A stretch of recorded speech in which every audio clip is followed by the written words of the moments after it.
All right, all right. First and foremost, I want to say call Allah Yahweh by Shim Yahweh Shai. What I just said is all praises to the Most High in the name of the Son. Also want to say Yahweh by Shim Yahweh Shai Barakatah, or Most High in Christ bless.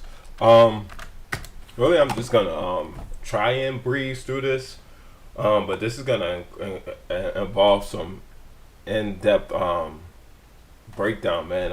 It's not gonna be quick. It's not gonna be a, a a topic that could get just glazed over. A lot of Israel would teach that this is I don't know what most of Israel teach, man, but they would teach that 1,000 years of Satan being loose has nothing to do with the kingdom, man. I don't know. I think IUIC teach that the 1,000 years of Satan loose is about when we in the kingdom, but yeah, I believe that the events in Ezekiel 38 and 39 are solely the same, or it's the same events that happen in Revelation 20 and 7. So let's start with that actually, right? Right, so it's Revelation 20 verse 7, and when the 1,000 years are expired, Satan shall be loosed out of his prison, right? If we going into this here, man, we gotta understand that this is about us reigning with Christ, man, and reign with Christ 1,000 years. This is simple mathematics, man. If you don't understand that this is about the kingdom, man, that's fine. Some people would say that this is about us now, but nah, or even in the dark ages, but I don't believe that this here is about the dark ages, man. It's just not making sense to me. The bottomless pit and a great chain in his hand. Sure, that's about the dark ages, but bound him 1,000 years for that period. But then after that, he must be loose a little season. This is all making sense that this event at verse 1 and 2 happened already in the past. This here is in verse 3, right? It's still about that, but at the end of verse 3, he's loosed a little season. That's what's going on now, man. Right? And then this, we ran with Yahweh Shai. This is clearly about another event after that, post that, man. And then this is clearly what we're gonna see in the kingdom, man. Some people would actually teach, I think, that this is about before Esau getting destroyed. I don't believe none of this has anything to do with Esau, and then but the rest of the dead live not again till 1,000 years were finished. That's talking about the wicked, man. This is the first resurrection, where we get part of the first resurrection, being the men of the Lord, man. Blessed is holy is he that have part in the first resurrection. Blessed and holy is he. If you go to Revelation 22:14, I mean, we could just do that really quick, right? I'm gonna jump back here. Right, so Revelation 22 verse 14, it says, blessed are they that do his commandments, if that they may have right to the tree of life and may enter into the gates into the city. That's what that's talking about right there, man. Blessed and holy is he that have part in the first resurrection. Revelation 20 and 5, that's what that is, man. If you keeping the commandments on this side, you get part of the first resurrection. Such the second death, which is talking about hellfire, man. Right, have no power, but they shall be priests of God and shall reign with him 1,000 years. This is literally the second death, man. That's talking about Babylon being destroyed, man. Right, and we get resurrected. We don't have to deal with that, man. Or even if you're not resurrected and you get to live through that, man, it's still the thing like that, man. We cannot get around this, man. But they shall be priests of God and of Christ and shall reign with him 1,000 years. Right now, and when the 1,000 years are expired, so this is after the 1,000 years, right? It says when they are expired, Satan shall be loosed out of his prison, and they don't say Satan and the devil, right? Which is the devil and Satan, the old serpent, the dragon. This is different, man. Right? Satan shall be loosed out of his prison and shall go out to deceive the nations which are in the four quarters of the earth, Gog and Magog, to gather them to battle. right? The number of whom is as the sand of the sea. So this is saying they come in to battle us, who is as the sand of the sea, man. And when they went up on the breadth of the earth and compassed the camp of the saints, right, about in the beloved city, it's talking about the Holy Land, man. And the fire came down from God out of heaven and devoured them, man, right? And I was actually teaching that Ezekiel 38 and 39 was us fighting, man, but it's actually not even us at all fighting. And I will stand firm on that. We don't even get to lift up our hand in battle in that day, man. It's the Most High that doing all this, man. And actually, before I go here, man, let me go here. Let me get a new tab going. Ezekiel, or not Ezekiel. Is it right? So obviously we want the KJV. So this is Zechariah 14:16, and it shall come to pass that everyone that is left of all the nations which came against Jerusalem. Now, if we go in 2nd Ezra 13, right, and we see that we gonna see that all the nations, man, is fighting against Jerusalem, man, or us in our peaceful state, man. Right, this is what I believe is the nations that's fighting against us, man. Shall even go up from year to year to worship the King, the Lord of hosts, to keep the at the Feast of Tabernacles.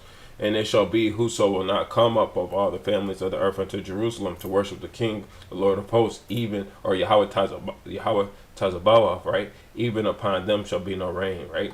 So I could go into this and even say that this is post Ezekiel 38 and 39.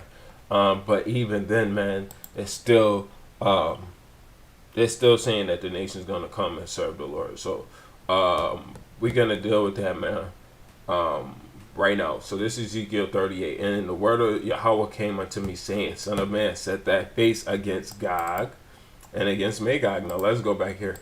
I didn't realize I had it, man. Right?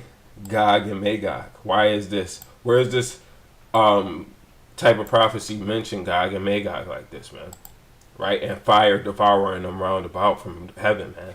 Right? We got to understand this, man, but I don't know why people don't understand it. The chief priest, prince of Meshach and Tubal, and prophesy against him and say, Thus say Adonai Yahweh, behold, I am against thee, O God, the chief prince of Meshach and Tubal, right? And I will turn back and I will turn thee back and put hooks into thy jaws, and I will bring thee forth, right? And all thine army, horses and horsemen, and all of them clothed with all sorts of armor, even a great company with bucklers and shields, all of them handling swords, man. Right? So when we see in here Revelation 20, man, and shall go out to deceive the nations which are in the four quarters of the earth, Gog and Magog, to gather them together and to battle. Right? So we see in this, man, Persia, Ethiopia, and Libya, right? And then, let's see, the nations which are in the four corners of the earth, right? Hold on. Persia, Ethiopia, Libya with them. This makes sense, man. All of them with shield and helmet, right? And it says, Gomer and all his bands, the house of Togarmah of the north quarters and all his bands, and many people with thee, right? So now let's go somewhere, right? Let's hope I pulled this out of the right place, right? Oh, I spelled Jeremiah wrong. So Jeremiah 48, right? Now we're gonna just glaze through this. This is talking about Moab, right? Let me see. Control F. Turn. Okay, hold on. Cap. Let's see.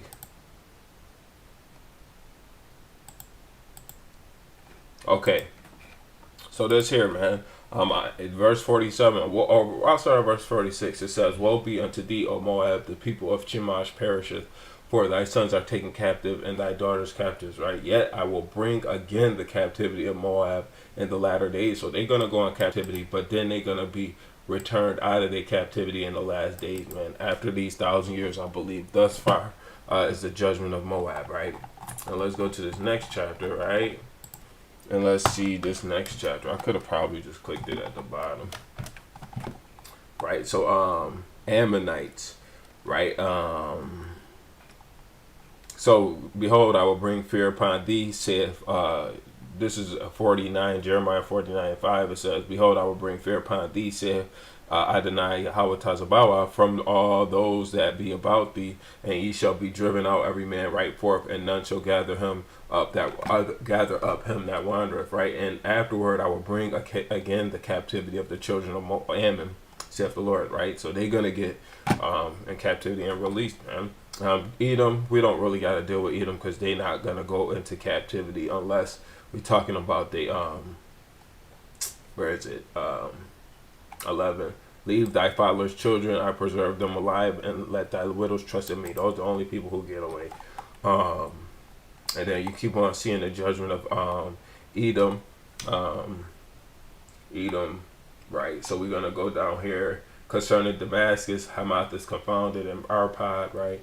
And they heard evil tidings. They are being heard. There is sorrow on the sea. It cannot be quiet. Damascus, wax feeble. Hold on, let me see.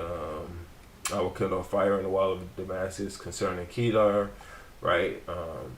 So we seeing these nations here mentioned, right? I don't think these is talking about getting their captivity turned, though. Elam, I know that this is, and I will set my throne in Elam, and I will destroy from thence the king and prince, saith the Lord. But it shall come to pass in the latter days, I will bring again the captivity of Elam, saith the Lord, right? And then let me see. I gotta look this up, man. So I'm just showing you the nations that's mentioned that ain't mentioned. I think it's Ezekiel 28.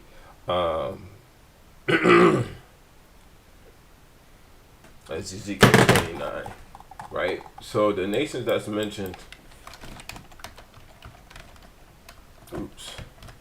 that we see, they're gonna already be our servants, man. So this is Ezekiel 29, verse 14, and I will bring again the captivity of Egypt. This is the same tonality, man. And I will cause them to return into the land of Pathros, right, in the land of their habitation, and they shall be they shall be there a base kingdom, right? So we seeing this, man.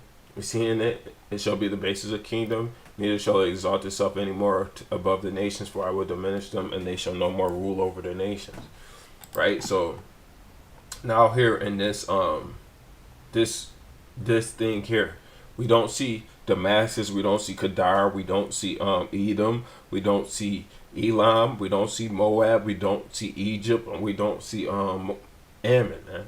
Those are not mentioned in here, man. But these nations around the earth, they are mentioned, man. Right? Why ain't they mentioned here, man? Right? Because these are different than the people who are gonna come into captivity with us. First off, man, when we first get our land, man, it's gonna be nations that's coming into captivity with us, man. It's simple, man.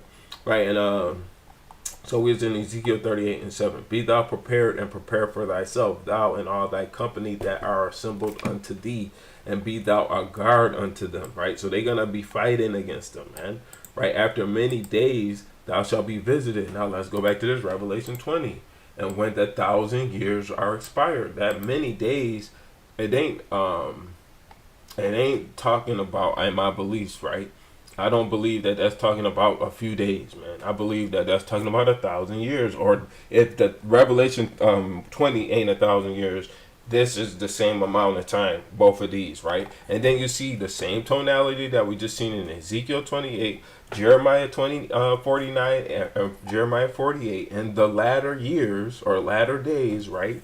Thou shalt come into the land that is brought back from the sword. We are brought back from the sword. Our land is brought back from the sword. Right, this ain't talking about us being us getting ready to get out our land. This is something that already happened. The land of Israel is already restored, man. Right? This is what it's talking about, and it's gathered out of many people. Right? We are already gathered. Right? And it says against the mountains of Israel. Right? And it says the nation that does not come into Israel, man, to sacrifice or to keep the Feast of Tabernacles. This is what it's about, man. Which have been always waste, but it is brought forth out of the nations. We already got brought out, right? And they shall dwell safely. All of them, we already dwelling safely, How is this about anything other than us already in the kingdom? We don't see this type of event happening anywhere in history. This don't happen yet. This hasn't happened yet, man. Right? And it won't happen until we get into the land, man.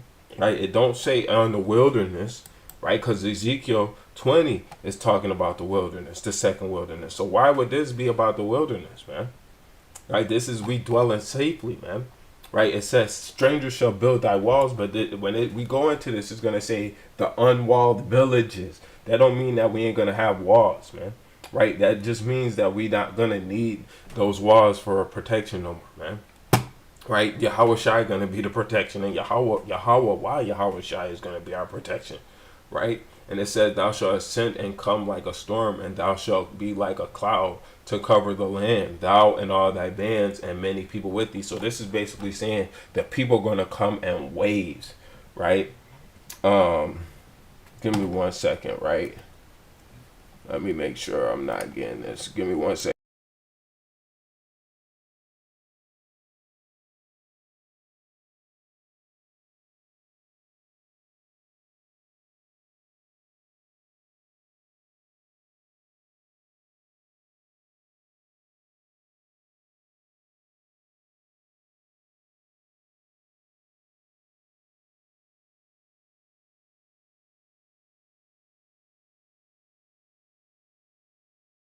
To this, right? Hold on. Let me just make sure my audio good. It should be good though. But yeah, man, we're gonna get right back into this. I want to make sure my audio is good. Want to make sure the audio is good. To this, right? Hold on. All right, so the audio is good. Salakia. So where did I leave off? It says, after many days thou shalt be visited in the latter years, thou shalt come into the land. Okay, I just dealt with that, right? And this is the waves of the people coming, right? Thus saith Adonai Yahweh, it shall also come to pass that at the same time shall the things come into thy mind, and thou shalt think an evil thought, man. So this is not about us. This is about the other nations, man. Gog and Magog, right? Verse 2, man, right? And it says, and thou shalt say, I will go up to the land of unwalled villages, right? We don't need walls in our villages, man.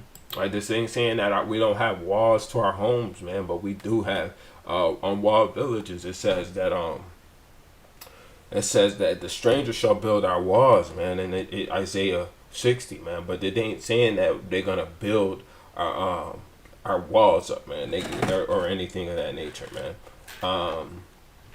So it says, and I will go to them that are at rest, that dwell safely, all of them dwelling without walls and having neither bars nor gates, man. And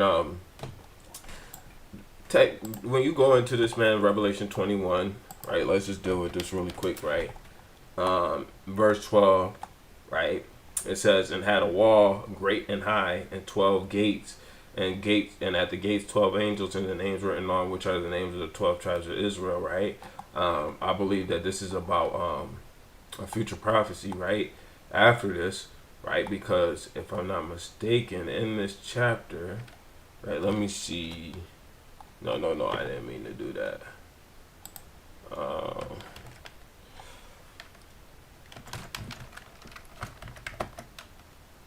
See, verse 4. This ain't talking about just Israel, I don't believe, because I went into this and it's not about Israel, man. And God shall wipe away all the tears from their eyes, and there shall be no more death, neither sorrow nor crying, neither shall there be any more pain. The former things are passed away. This is about after all of this, man. Right? After all of this. This is after about the destruction, man. Right? I'm going to get into that a little bit more, man, but it is what it is, man, right? But it says to take a spoil and to take a prey, to turn thine hand upon the desolate places. So the gates is about after this event, man, right? This is after the event that in the kingdom descends from heaven from the Most High, man, or not the kingdom of New Jerusalem, man, right? And that's still not the whole land of Israel being surrounded with walls and gates, man. This is the villages, man. It's talking about the land, right? We don't need walls around our whole land. The kingdom got gates, right? And walls are not the kingdom, the New Jerusalem, man. But the villages, that's Jerusalem. That's one city, man. We can't get around that, man. Right. So verse 12, to take a spoil and to take a prey, right? To turn thine hand upon the desolate places that are now inhabited, and upon the people that are gathered out of the nations, right? This is talking about we gathered out of the nations, right? They want to get and come and take over us, man. They want to do wrong to us, man. But even if you think, man, let's see. We're gonna go here really quick, man. This is why we gotta deal with this apocrypha, man, because it's necessary, right?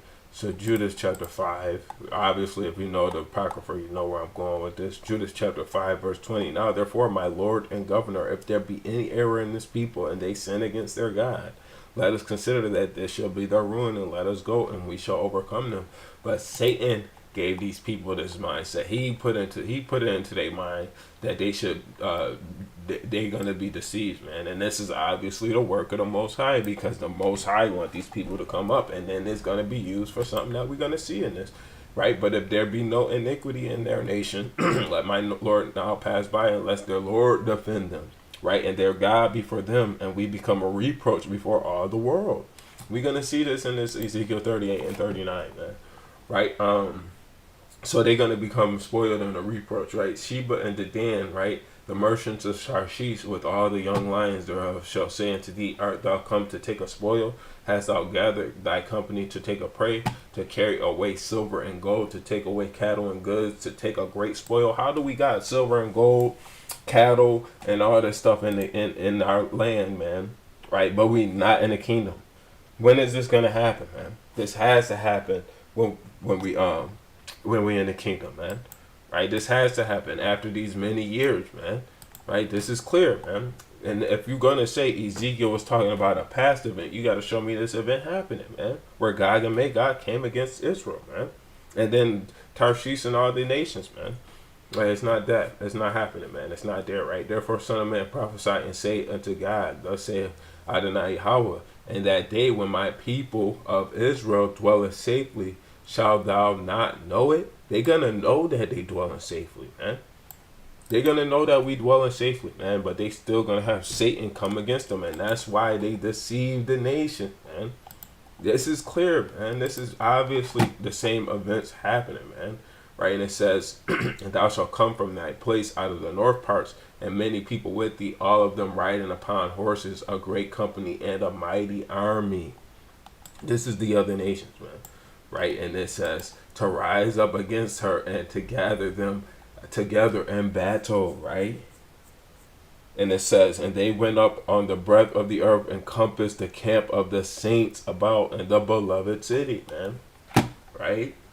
We cannot get around this, man. I don't believe that it's any other way that you could say that these Revelation 20 and Ezekiel 28 ain't the same events, man. They have to be the same events, man. Right? And it says, and thou shalt come against my people Israel as a cloud to cover the land, and it shall be in the latter days, the last days, right? And I will bring thee against my land, that the heathen may know me. This ain't talking about Israel knowing the Most High. It's the heathen may know him, right? When I shall be sanctified in thee, O God, right? Before their eyes, right? Thus saith Adonai Yahweh, art thou he of whom I have spoken in old time by my servant the prophets of Israel, which prophesied in those days many years that I will bring thee against them, right? So it says, many years I will bring thee against thee. I don't know. Let me look this up really quick, right? Ezekiel 38 and 17, right? The perfect tool, right? A perfect tool. If you don't use Bible Hub, man, you lost, man. Right? I'm sorry. This is a tool that I use explicitly, man. I won't lie, man. Right? So the last days prophesied. Daniel at the time and the end, right? The king of the south will engage him in battle, right? But the king of the north will storm out against him with chariots, horsemen, and many ships invading many countries and sweeping through them like a flood. He will also invade the beautiful land, and many countries will fall, but these will be delivered from his hand: Edom, Moab, and the leaders of the Ammonites. Hold on. This is literally even further proving what I'm talking about, man. Let's go to this Daniel 11, man. Right? That is crazy.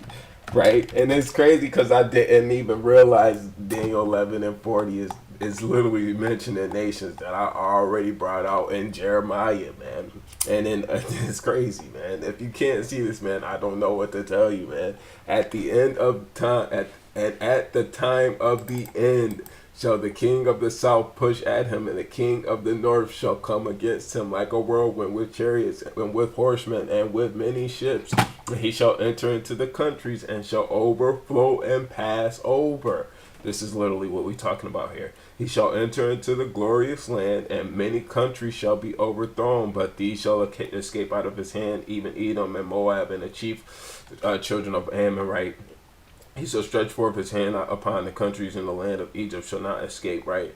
But he shall have power over the treasures of gold and silver, and over the precious things of Egypt, and the Libyans and Ethiopians shall be at his steps, right? But tidings out of the east and north shall trouble him. Therefore he shall go forth with great fury to destroy and utterly make away many, right? And he shall plant the tabernacles of his place between the seas and the glorious holy mountain. Yet he shall come to his end, and none shall help, man. Right, so this is why do we see Edom, Moab, and the children of Ammon escaping out of this, man? Because they not going to be doing this, man. They not going to be fighting with this, man. Right, and then it says his hand getting stretched forth upon the land of Egypt. They not going to escape, but they going to get partially dealt with, man. Right, they're going to get partially dealt with, man. He's going to be the basis of kingdoms, man. Let's go back into this, man. Right, and that kind of is giving me the vibe of it might not happen that way, but Zechariah 14, yeah, and that's what even further proved that, man, that it's about a future event that all the nations that come against Jerusalem, it clearly is a future event, man. I mentioned that earlier in this video, so it's the whole thing, man. Joel 3. Right, proclaim this among the nations, prepare for war, arouse the mighty men, let all men of war advance and attack, beat your plowshares and the swords and your pruning hooks and the spears, let the weak say, I am strong, come quickly, all you surrounding nations, gather yourself, bring your mighty ones. So Joel 3, let's look at that real quick, man. Joel 3 and 9, I think it was to 14, right? Right, Joel 3 and 9, proclaim ye this among the Gentiles, prepare war, wake up the mighty men, and let all the men of war draw near, let them come up, beat your plowshares and the sword. So this is literally them in servitude, now they want to fight, right? And your pruning hooks and the spears, let the weak say, I am strong, assemble yourselves and come all ye heathen, and gather yourselves together round about, thither cause thy mighty ones to come down, O Yahweh, right? Let the heathen be wakened, right? Come up to the valley of Jehoshaphat, for there I will sit and judge all the heathen round about, right? Put ye in the sickle, for the harvest is ripe. Come and get you down, for the press is full, the fat overflows, the wickedness is great, multitudes, the valley of decision, for the day of Yahweh is near. And so this is kind of talking about the Valley of Jehoshaphat. I'm gonna have to get more information on that, because it kind of seemed like this is end times, man. But it's literally saying pruning hooks in the spirit. So I'm not gonna give my exegesis on that just yet, man.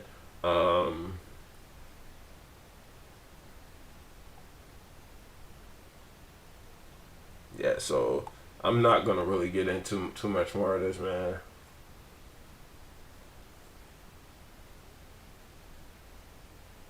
Okay, Micah 4 is a good one. You can see how that's worded, so I'm not gonna just run with something that I'm not sure with. But I'm gonna go with Micah 4. Right, Micah 4 and 11. I have this precept down somewhere, I think. Now also many, Michael 4:11, now also many nations are gathered against thee that say, let her be defiled, and let our eye look upon Zion. Right? This is about them coming towards Zion, right?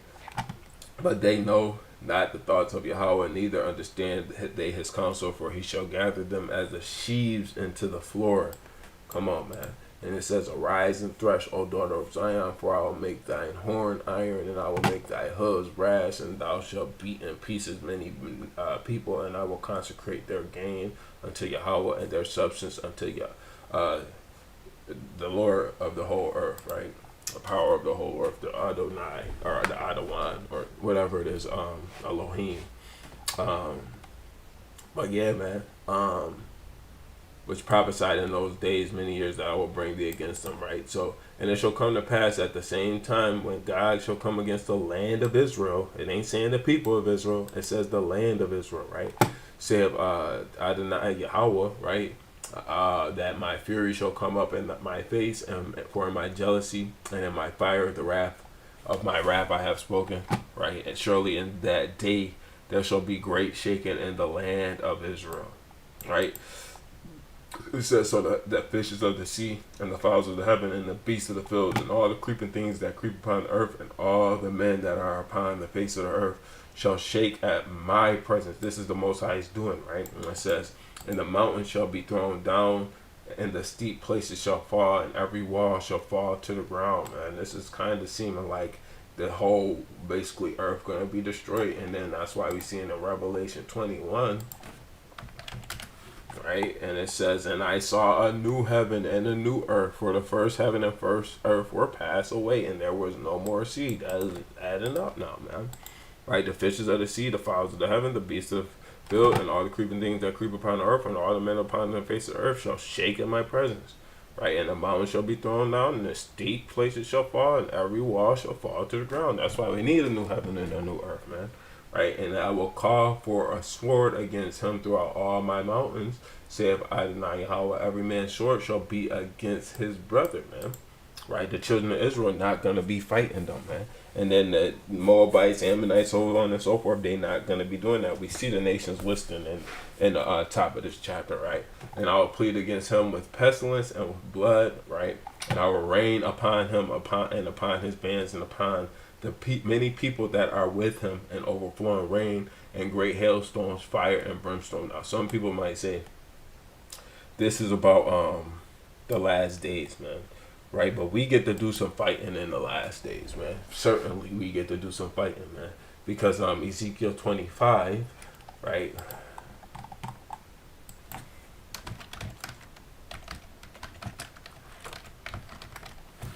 Right.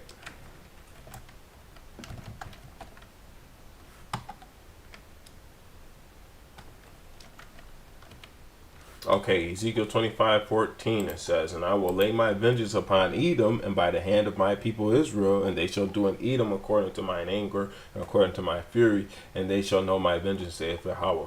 Right, and if we go into Jeremiah 48 or 49 about Edom, we see the same type of tonality, man. So this ain't clearly is about the Most High is doing his judgment, man. Right, and it says, and I will plead against him with pestilence and blood, and I will rain upon him and upon his bands and upon the people that are with him, overflowing rain and great hailstones, fire and brimstone. Thus will I magnify myself and sanctify myself, and I will be known in the eyes of many nations, and they shall know that I am Yahweh. So this is not about Israel knowing the Lord. It's about the other nations knowing the Lord, man. And it ain't just about so all the nations, but many nations, right? He didn't say all nations, right? Because the other nations is going to know, right? They're going to understand because they're going to be dwelling with the children of Israel, right? In their place. Or even coming in and dwelling with us and doing their thing, man. Giving their sacrifices. It is all there, man. Therefore, verse Ezekiel 39:1, right? We're going to try and get this done in an hour, man. But it is what it is if I can't, man. Therefore, son of man, prophesy against God. And say, thus saith Adonai Yahweh, behold, I am against thee, O God, the chief prince of Meshach and Tubal. This is how we know that this is all about the same events in 38, right? And in Revelation 20, right? But If you don't want to believe it, it's fine. This is why I see it that way, right? Verse 2, right? It says, and I will turn thee back and leave but the sixth part of thee. So he only leaving a sixth of them, right? And will cause thee to come up from the north parts and will bring thee upon the mountains of Israel, right? And I will smite thy bow out of thy left hand, and I will cause thine arrows to fall out of thy right hand, right? And thou shalt fall upon the mountains of Israel, thou and all thy bands, and the people that is with thee. I will give thee unto the ravenous birds of every sort, and to the beasts of the field to be devoured. So he's saying, look, y'all gonna be a sacrifice, man, right? And thou shalt fall upon the open field, for I have spoken it. Thus saith Adonai Yahweh. And I will send fire on Magog among them that dwell carelessly, right, in the isles, and they shall know that I am Yahweh, right? So will I make my holy name known in the midst of my people Israel, right? We're gonna already know the Lord. I believe that's just terminology, but you go throughout Ezekiel, and you see this all throughout Ezekiel with different events, right? It's not just one time. It's not just he keep on saying it, man. So if you're gonna say that, oh, now this is when we're gonna first know the Lord, no, man. In Jeremiah 31:31, man, at the same time, will I be the God of all the families of the house of Israel, man. Right? We got that all throughout the Bible, man. We're not gonna say that this ain't that we not gonna know the Lord at this time, man. But he's making his name known, man. He's like, look, man, this is how y'all gonna really know what I'm about, right? And I will not let them pollute my holy name anymore, right? And the heathen shall know that I am Yahweh, the Holy One in Israel, man. Right? And then this kind of here, man, it is kind of problematic, but I believe that it's kind of about the heathen, man. But that's rather here nor there. Because if you really want to get into it, man, we not going to be polluting the name of the Lord either way, man. Right? We dwelling safely in the land, and it's just not going to happen, man. Right? Behold, it is come, and it is done, saith Adonai Yahweh. This is the day whereof I have spoken, right? And they that dwell in the cities of Israel shall go forth and set on fire and burn the weapons, both the shields and the bucklers, right? And the bows and the arrows and the hand staves and the spears, and they shall burn them with fire 7 years, man. Right? I don't. In some verses, man, versions that say it's for fuel. I don't believe this has anything to do with fuel. I believe it's just talking about used for burnt offerings, because when you go to verse 10, so that they shall take no wood out of the field, neither cut down any out of the forest, for they shall burn the weapons with fire, and they shall spoil those that spoil them, and rob those that rob them, saith Adonai Yahweh. So this is literally, we're not going to have to use fire no more. We're going to be using this wood, man, or this not going to use wood anymore. We're going to be using these swords, man, right? Because that's what we're going to use, man. And it shall come to pass in that day that I will give unto God a place thereof graze in Israel, the valley of the passengers of the east, and it shall stop the noses of the passengers, and they shall bury Gog and all his multitude, and they shall call it the valley of Haman Gog, right? In 7 months shall the house of Israel be burying them, right, that they may cleanse the land, man, right? And we're not doing no dirt in this, man, but it says we cleansing the land, man. We burying them, we cleansing the land, man. So it says, yea, all the people of the land shall bury them, right? And it says, and it shall be. So we in the land, man. We got to understand we are in the land. We in the land. It don't make no sense for us not to be in the land and burying these people, man. Right? And it shall be to them a renowned the day that I should be glorified, saith Adonai Yahweh, right? And it says, and they shall sever out men of continual employment, right? Let's look at this 14, Ezekiel 39:14, and some other translations, right?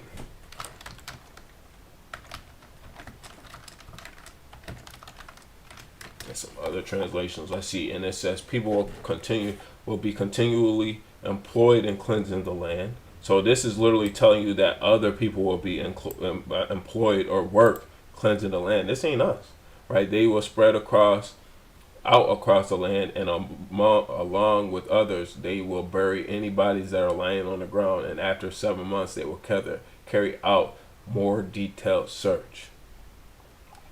Come on, man. Um, yeah. So it says, and I will sever out men of continual employment passing through the land to bury with the passengers those that remain upon the face of the earth. And that means that it's going to be people with us, right? I believe that this is God, or not God, but Moab, Ammon, um, uh, Elam, um, what was the other one, man? Egyptians and the Elam, Moab, Ammon. That's the one I didn't mention. Elam, Moab, Ammon. Uh, then we have Egypt and Elam, Moab, Ammon, Egypt. Some Edomites too, man. But yeah, that is what it is, man. And it says those that remain upon the face of the earth to cleanse it after the end of 7 months. And then it's saying even those that remain upon the face of the earth. So these are talking about the people around that are left of the sword that are not getting destroyed, right? So some people are going to survive because we see the sixth part of man, right? Sixth part of thee, right? So it's going to be a six of them left, right? We're seeing this, man, right? So where was we just at, man? Right, and then after the end of 7 months shall they search. So this is clear, man.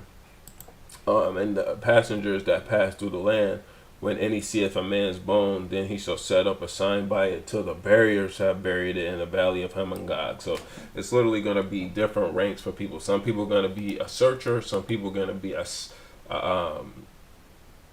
site, basically setting up signs, and then it's going to be barriers, man. Right. Also, the name of the city shall be Hamanah, right, and thus shall they cleanse the land, right, and thou son of man, thus saith Adonai Yahweh, speak unto unto every feather fowl, and to every beast of the field, assemble yourselves and come and gather yourselves, every one, to my sacrifice that I do sacrifice for you, even a great sacrifice upon the mountains of Israel, that ye may eat flesh and drink blood. This is clearly about the animals eating these people remains, man.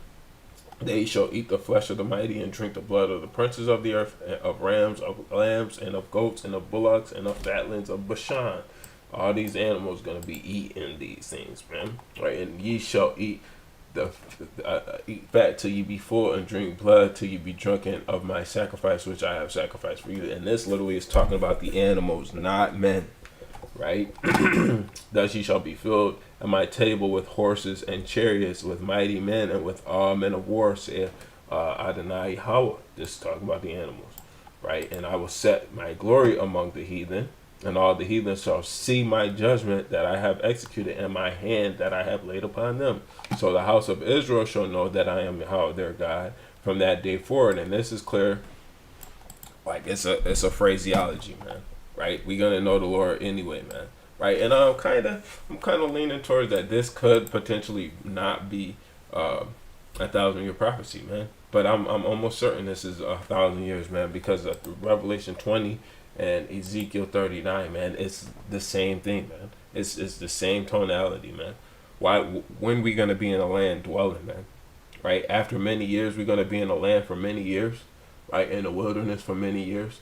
That's the reason why I believe that this event is after 1,000 years, man. And if it's not after 1,000 years, it's after a certain point in time, man. Right? But they the same events, man. According to their uncleanliness and according to their transgressions have I done unto them, right? And hid my face from them, man. But we understanding though that in this thing, man, we got people underneath us, right? It's Edom, Elam, Moab, Egypt, and Ammon, right? They're gonna be under us. There's no way we're gonna already have these people and they're gonna be with us, man. Right? And it says, therefore thus saith Adonai Yahweh, now will I bring the captivity of Jacob, right, and have mercy upon the whole house of Israel, and will be jealous for my holy name, right? After they have borne their shame on all their trespasses, whereby they have trespassed against me, when they dwell safely in their land, and none made them afraid. We already dwelling safely in this land, and this is just a summary, man, right? This is a summary because we already was dwelling safely. You could see in the 38 that we was dwelling safely, man. Right? And it says, when I have brought them again from the people and gathered the them out of the enemy's land, and am sanctified in them in the sight of many nations, right? And it says, then they shall know that I am the Lord their God, which caused them to be led into captivity among the heathen. But I have gathered them unto their own land, and have left none of them any more there, right? Neither will I hide my face any more from them. I have poured out my spirit upon the house of Israel, saith Adonai Yahweh, man. So I believe that this is letting the heathen know the history, man, right? But either way, man, this is in the latter days. We already dwelling safely, man, right? And if you go in here, man, we're just gonna get one more, right? The Ezekiel, this is the same guy, man, right? We got to understand why wouldn't Ezekiel mention the wilderness when we in the land, or it's like the land, but this is the wilderness here, man, right? So verse 33, Ezekiel 20:33, it says, as I live, saith Adonai Yahweh, surely with a mighty hand, with a stretched out arm, and with fury poured out will I rule over you, and I will bring you out from the people, and will gather you out of the countries wherein you are scattered, with a mighty hand, with a stretched out arm, and with fury poured out, and I will bring you into the wilderness of the people, right? And there will I plead with you face to face, like as I pleaded with your fathers in the wilderness of the land of Egypt. So I will plead with you, saith Adonai Yahweh, and I will cause you to pass in the rod, and I will bring you into the bond of the covenant, and I will purge out from among you the rebels and them that transgress against me, and I will bring them forth out of the country where they sojourn, and they shall not enter into the land of Israel, and ye shall know that I am Yahweh. We already in the land, man. Ezekiel is the same person. So it would be problematic if we got this happening, and then we in the land, and now in Ezekiel 38 or 39, we still transgressing. Right? He gonna bring us into the bond of the covenant. What is the covenant? What's the covenant? Right? And as for you, the house of Israel, thus saith Adonai Yahweh, go serve everyone his idols, and hereafter also, if you will not hearken unto me, but pollute ye my holy name with your idols, right? For my holy mountain, and the mountain of the height of Israel, saith Adonai Yahweh, there shall be all the house of Israel, all of them in the land, serve me. There I will accept them, and there will I require your offerings and your first fruits of your oblations, and with all your holy things. I will accept you with you. I will set you with sweet Savior, and I will bring you out from the people, and gather you out of the countries wherein ye have been scattered, and I will be sanctified in you before the heathen. Right? We can keep on going, but I want to get the one thing that I just mentioned, right? Because this is the last thing I want to really get. Right, Jeremiah 31:31, right? And it says, behold, the days come when that I will make a new covenant, the bond of the covenant with the house of Israel and with the house of Judah, not according to the covenant that I made with their fathers in the day that I took them by the hand to bring them out of the land of Egypt, which covenant they break, although I was an husband unto them, saith the Lord, or Yahweh. But this shall be the covenant that I will make with the house of Israel. After those days, saith Yahweh, I will put my law in their inward parts, and will write it in their hearts, and they will be their God, and they shall be my people, and they shall teach no more every man his neighbor and every man his brother, saying, know Yahweh, for they shall all know me. Right? This is literally Ezekiel 20. We all gonna know the Lord. We all gonna know him, right? It says, from the least unto the great, from the least of them unto the greatest of them, saith Yahweh, for I will forgive their iniquity, and I will remember their sin no more.